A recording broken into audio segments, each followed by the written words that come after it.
Students, we're gonna discuss a case scenario या case study कहिए। Mock test paper अप्रैल 2024 में ICI की तरफ से है और ये दो एक्ट्स के ऊपर है, जीसीए एंड व्हाट, एलएलपी। तो आपके सामने है हार्मोनियस कंस्ट्रक्शन में पूछी हुई केस सिनारियो। अब इसलिए जो ये सोचता मैं एक टॉपिक कर लूं, उसको छोड़ दूं, उसके साथ कनेक्ट ना करूं, अगर आप ऐसा पढ़ रहे हैं आप अपने लिए अच्छा नहीं कर रहे, राइट। और अगर आप सिंपल वे में पढ़ रहे हैं तो हो सकता है आपको लगे कि बहुत अच्छा पढ़ा जा रहा है या हमें पढ़ाया जा रहा है, दरअसल अच्छा हो नहीं रहा है। इसलिए कई बार बच्चे जो आप मेरे को बार बार कहते हो सर इतना हार्मोनियस क्यों करते हो या दिस एंड दैट, बेटा इसलिए करता हूं। तो ये केस स्टडी आई है हमें, जीसीए के 3 सेक्शन लग रहे हैं, 8, 13 एंड 9। 8 में क्या होता है, construction of references to repealed enactment. जैसे आईपीसी क्या हो गया, रिपील हो गया, उसकी जगह क्या आ गया, भारतीय न्याय संहिता। तो नेचुरल है, अब मीनिंग कहां से देखेंगे, बीएनएस से देखेंगे। सेक्शन 9 तो बहुत ही हॉट है, किसके ऊपर डील करता है, टाइम का कमेंसमेंट एंड टर्मिनेशन। जहां हम क्या पढ़ते हैं, it shall be sufficient for the purpose of excluding the first in a series of days or any other period of time to use the word from, और include करना है तो use the word to. और section 13 के ऊपर है, 13 के 1 पे है जेंडर पे। तो जहां हमने पढ़ा था words imparting in masculine to include female, right. LLP पे सेक्शन 25 पे है ये, registration of changes in partners. That means partner क्या हो गया, एडमिट हो गया, या पार्टनर क्या हो गया, चला गया, ठीक है। तो हमने कहा था एलएलपी किसको बताएगी, रजिस्ट्रार को बताएगी। समय है 30 days from the date of becoming और सीजिंग टू बी पार्टनर। तो वर्ड वहां पे भी क्या था, फ्रॉम। नॉर्मली याद कीजिए, हम नॉर्मल क्लास में सेक्शन 9 के ऊपर सारे के सारे एग्जाम्पल हम किसके ऊपर पढ़ते हैं, कंपनीज एक्ट के चैप्टर नंबर 8 डिविडेंड के ऊपर। सेक्शन नंबर 123 जहां हम कहते हैं फ्रॉम, जैसे डिक्लेयर किया within 5 days from the date of declaration अलग से अकाउंट में डालो। और 127 में 30 दिन में पे करो, 124 में 30 दिन में नहीं पे हुआ तो अगले 7 दिन में उड़ा अकाउंट में डालो, अनपेड डिविडेंड अकाउंट। याद आ गया। हार्मोनियस ज्यादा चांस हमें लगता है किसके साथ होगा, कंपनीज एक्ट के साथ। आईसीआई ने कहा बेटा आ जाओ, गॉट इट। और सेक्शन 25 के लिए क्या आना चाहिए एलएलपी का, बाय डिफॉल्ट सेक्शन 24 आना चाहिए, क्योंकि 24 में हम क्या पढ़ते हैं, सिसेशन के ग्राउंड्स, जहां मैंने 5D नाम से आपको क्लास में कोड की करवाई थी, डेथ, डिसेबिलिटी, ठीक है, डिक्लेरेशन, इंसॉल्वेंसी, वो, गॉट इट। तो वो हार्मोनियस सब चाहिए भैया। आइए पहला पैरा पढ़ेंगे जी, पढ़िए। तो messrs Aryan and Aryan LLP, LLP का नाम है, ठीक है जी। दो पार्टनर्स हैं, साथ में हमें 2 डीपी चाहिए होते हैं, आप जानते हो एज पर सेक्शन 7। और उनमें से क्या होना चाहिए, भारत में रेजिडेंट, जिसका मतलब है कम से कम भारत में 120 दिन ड्यूरिंग द फाइनेंशियल ईयर जी। पंखे बनाते हैं आप।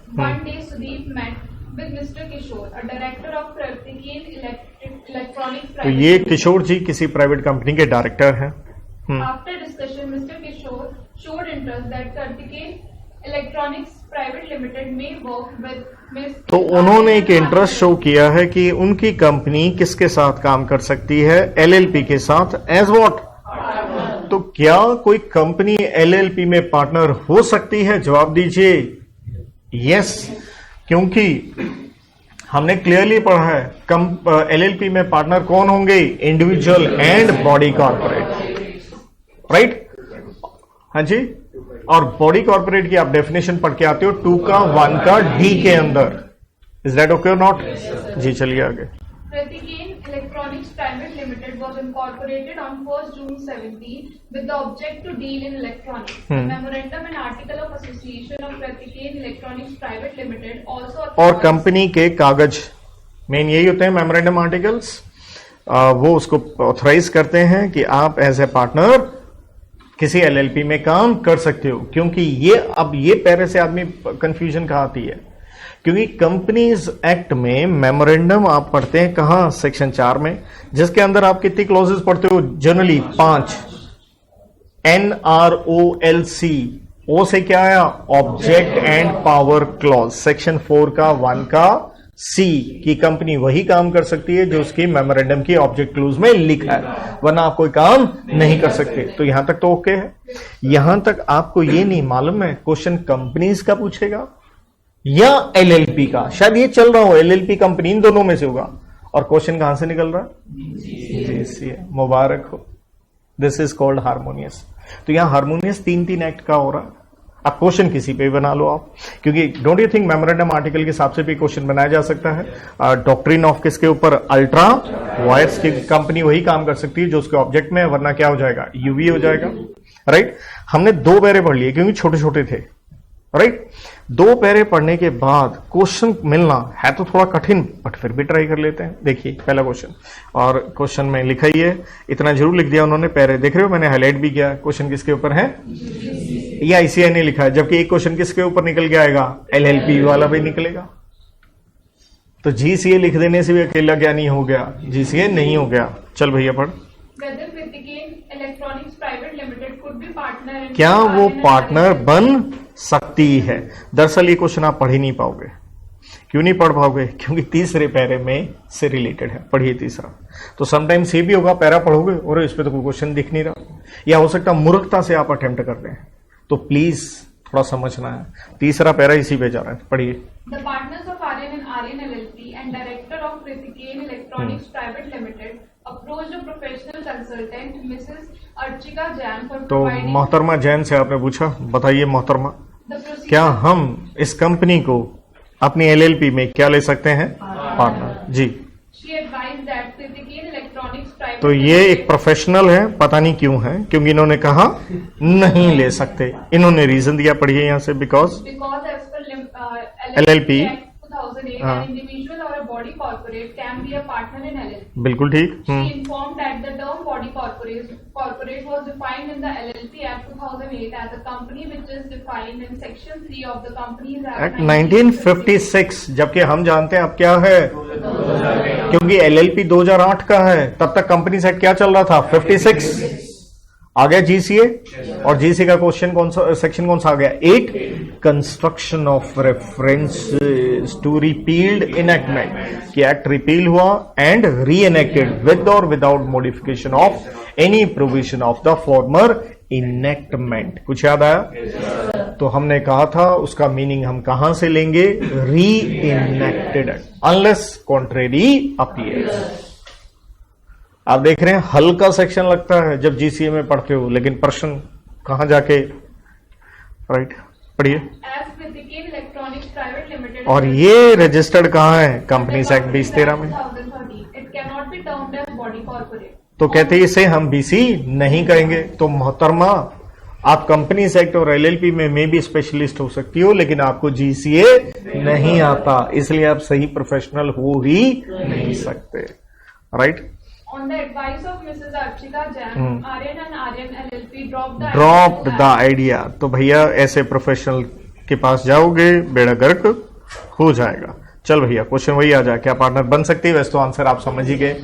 तो अब आंसर समझ गए हो तो ऑप्शन देखो, ए में नो दिख रहा है, क्यों टाइम वेस्ट करूं, सी में क्या दिख रहा है, नो दिख रहा है, क्यों टाइम वेस्ट करूं, डी में क्या दिख रहा है, एक बार यस वाला पढ़ लेते हैं, पढ़ो। Yes, as the provision of the GCA 1897 are not applicable while interpreting the provisions of the LLP Act. तो कहते हैं जीसीए लगेगा नहीं एलएलपी के ऊपर, और हम तो क्लियरली पढ़ते हैं कि जीसीए किसके ऊपर लगता है, ऑल सेंट्रल एक्ट्स और regulations made after the commencement of GCA. तो भैया यहां यस लिखने से आपका आंसर ठीक नहीं होगा।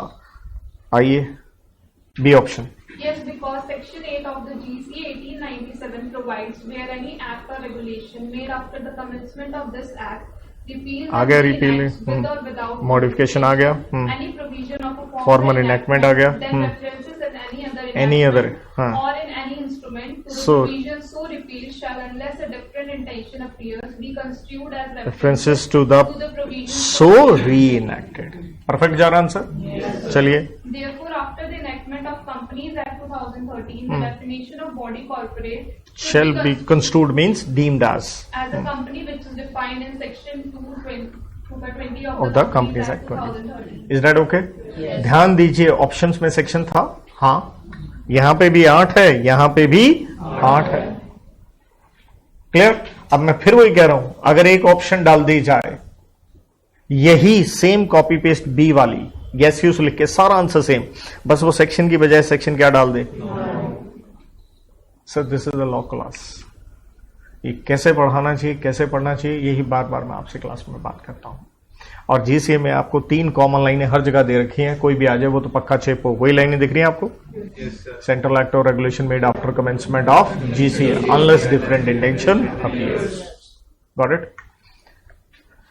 चलिए, एक प्रश्न तो हो गया, अब आगे 2 छोटे से पैरे बचे हैं, पढ़ लेते हैं। It is further informed that Miss Shania was admitted as a new partner in तो the एडमिशन हुआ नए पार्टनर का, ठीक है। in the firm on 17 January 2024. ध्यान दीजिएगा, 17 जनवरी को हुआ है। The firm intimated the registrar about her admission और on 31st Jan. फर्म ने कब बताया रजिस्ट्रार को एडमिशन के बारे में? 31 जनवरी को। यहां आना चाहिए आपको एलएलपी का सेक्शन नंबर 25, जो कि कहता है 30 दिन के भीतर। 17 जनवरी से अगर आप जाइएगा कहां तक? 31 जनवरी तक, तो भैया ठीक ही दिख रहा है। क्लियर है? 30 दिन के अंदर। On 3rd February 24, while going to office, Miss Shania met with an accident and lost her memory, so she becomes person of what? Unsound mind. लेकिन हमने कहा था अनसाउंड माइंड के लिए to be declared by the competent court. हमने ये नहीं पढ़ा था बाय द डॉक्टर। पहले तो डॉक्टर ही कहेगा, बाद में कौन कहेगा? ये भी कॉमन सेंस है। चलिएगा आगे। The doctor declared her of unsound mind to work as partner in RN and RN LLP. It was also confirmed bye competent court. ये पढ़ा था हमने सेक्शन 24, और एग्जैक्टली बोलूं 24 का सब सेक्शन 2 के अंदर, सिसेशन ऑफ पार्टनर में, राइट? तो सिसेशन हो गया तो उसकी भी रजिस्ट्रेशन कहां करवानी होती है? 25 में, क्योंकि 25 किस पे डील करता है? पार्टनर आ गया या चला गया। अब हमें क्वेश्चन में देखना होगा वो आपको मूर्ख किस पे बनाएगा, एडमिशन पे या उसके सिसेशन पे। और बच्चे हमारे होते हैं मासूम, क्योंकि उनके दिमाग में सिंपल यही चल रहा है, अनसाउंड माइंड चली गई, वो भूल जाते हैं वो आई भी थी। और आप देखिएगा क्वेश्चन किस पे दिखेगा? एडमिशन पे दिखेगा। तो ये गलतियां हो सकती हैं। इस तरह से आईसीआई आपको कहां डालता है? स्ट्रेस के अंदर। चलिए जी। following the provisions of LLP Act 2008, देखिए, रेड विद का मतलब हार्मोनियस कंस्ट्रक्शन जी। the GCA Act 1897, what should be the last date to inform the registrar about the admission of miss Shanaya. तो जहां पे भी वर्ड फ्रॉम आते हैं, पहले ही देखना, मैंने एग्जैक्टली लिख के दिया, 25 का 2 पढ़ो, ऑफ एलएलपी क्या कहता है? of LLP, हाँ। LLP to file notice with in 30 days from. जब फ्रॉम आ गया तो हम बात किसकी कर रहे हैं? जीसीए के सेक्शन नंबर 9 की। वरना याद करना, जीसीए का टाइम पे एक और था, section number 10, computation of time. याद आया? तो 10 की बात नहीं हो रही, बात किसकी हो रही है? 9 की। becomes or ceases to be partner देखिए, बिकम्स और सीसी समझ गए, आ गया या चला गया। to be partner at the section 9 of GCA, that is commencement and termination of time. तो समय कितना है आपके पास? 30 दिन। फ्रॉम है, वो वाला दिन क्या करेंगे? छोड़ देंगे। अब क्वेश्चन देखो, what should be the last date to inform the registrar about the admission? Cessation की बात नहीं हुई, बात किसकी हुई है? एडमिशन की। तो एडमिशन के लिए समय कितना है? 30 दिन है। कौन सी तारीख से? जिस दिन एडमिट हुआ। और आप गलती क्या कर सकते थे? गलती ये कर सकते थे, काउंटिंग 17 जनवरी से ना लेके दिमाग में क्या फंसा रहता? 3rd Feb. वैसे ही बच्चे फेब का महीना देख के थोड़े से उत्तेजित, उत्साहित हो जाते हैं। 14 फेब दिमाग में चल रही होती है, तो कंट्रोल करेंगे उसे। क्लियर है? 17 जनवरी है, 30 दिन है, तो फ्रॉम आ गया तो 17वां दिन क्या करेंगे? आप छोड़ देंगे। जनवरी आपकी कसम 31 का होता है, 17 को छोड़ा तो जनवरी के हुए 14 दिन और फेब के हो गए 16 दिन। समझ गए? तो आंसर क्या निकला? तो भैया सीधा सीधा ही मैं बाकी ऑप्शंस पे अपना समय क्यों नष्ट करूंगा? मैं बी ऑप्शन पे ही जाऊंगा। यस और नो? यही आंसर मेंशन है यहाँ पे, देख रहे हो? तो जो चीजें आपको आती हैं उसमें आप अपना समय कितना इजी क्या कर सकते हो, बचा सकते हो। वरना नॉर्मली बच्चा, और जिस बच्चे में कॉन्फिडेंस नहीं होता, चाहे उसने ठीक ठाक पढ़ा हो, उसे लगता है दूसरे को ज्यादा आता होगा, पेपर में नकल करेंगे और ज्यादा मरेंगे। पता चले वो हमसे भी बड़ा मूर्ख हो, वो वैसे गेम खेल रहा हो, अक्कड़ बक्कड़ पमड़े को, जहां उंगली पै जाए वही आंसर हो। तो हमारे जो 30 में से 10-12 आने थे वो भी उड़ गए। ठीक है? तो अपने ऊपर विश्वास रखें अगर आप मेहनत कर रहे हैं। जी अगला question, What would be the status of Ms. Shania in the firm Aryan and Aryan LLP after the accident? After the accident. ठीक है, तो हम सोच रहे होंगे एक्सीडेंट होने के बाद तो वो क्या हो गई, इनकैपेसिटी, अनसाउंड माइंड हो गया। तो अनसाउंड माइंड हो गया तो 24 के 2 में क्या लग गया, सिसेशन लग गया। और रजिस्ट्रार को 25 के 2 में बताना है कितने दिन में, 30 दिन। हमारे दिमाग में वो चल रहा है, अंदर के ऑप्शंस देखेंगे, ये आंसर किधर चल रही है। Welcome to ICI. पहले ऑप्शन पढ़ेंगे। She would continue as continue तो रह नहीं सकती, क्योंकि क्या लग गया, 24 का 2। अब मुझे बताओ एलएलपी का सेक्शन आना चाहिए था 24, यस आना चाहिए था 24। और देखो आपके सामने अगली ऑप्शन में क्या दिख रहा है, और 24 का 2 दिख रहा है। पढ़ो भाई। Section 24, subsection 2 of the LLP Act 2008 provides that a person shall cease to be a partner of a LLP if he, अब देखो वर्ड है ही, if he is declared LLP free में of ही लिखा, unsound mind by a competent court. यहां तक ठीक लिखा है, बिल्कुल। As this subsection provides only for male person, He. she would continue as a partner in तो Aryan कहते हैं LLP. लॉ में लिखा है ही, तो वो है शी, तो शी विल कंटिन्यू। क्या कंटिन्यू रहेगी, रेड विद क्या लग गया, जीसीए का सेक्शन 13 का 1, ये लिख के दिया मैंने। चलिए अगला ऑप्शन देखें, Following, डी पढ़े। she can continue as partner if all other partners नहीं, agree for बाकी पार्टनर्स पे नहीं है। 24 के 2 ने साफ ग्राउंड दिया है, अनसाउंड माइंड, तो ये भी गलत हो गया। अब सी पे आओ, Following the provisions of the GCA तो जीसीए लग गया 13 का 1, चाहे सेक्शन नहीं कोट किया, आना तो चाहिए। हाँ, which provides that in all legislation and regulations, unless there is anything repugnant in the subject or context words importing the masculine gender, shall be taken to include females. Hence, Miss Shania will cease. So, what is the right option? Option number C. यही देख रहे हैं आप, right kids? So, are you getting? मेहनत क्या करनी होगी, harmonious construction क्यों जरूरी है। Thank you.